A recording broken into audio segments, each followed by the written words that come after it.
прошлом году на празднование Дня города в Камрате был заложен первый камень в строительстве парка «Сокольники» на территории поймы реки Ялпуг. Сегодня состоялось первое заседание комиссии по проектировке парка, где планируется строительство травяного футбольного поля, зоны отдыха и развлечения.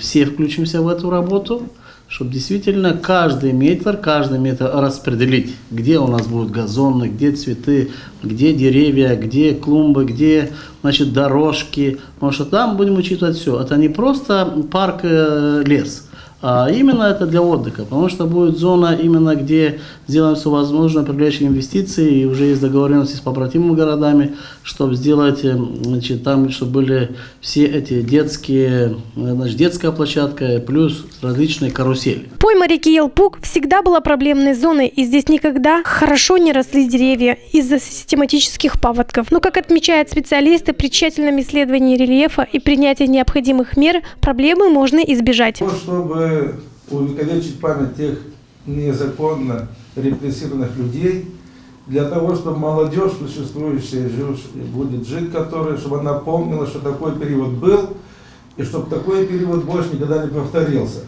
Совет старейшин города Камрат вышел с предложением к примару Николаю Дудоглу с тем, чтобы установить в парке Сокольников памятник жертвам репрессий 1942 года. Но специалисты имеют давно выходы, как решить эту проблему. Это, например, завоз чернозема. Я думаю, будут сформированы пруды, которые будут контролировать поток воды с Камратского водохранилища, с Буджакского озера.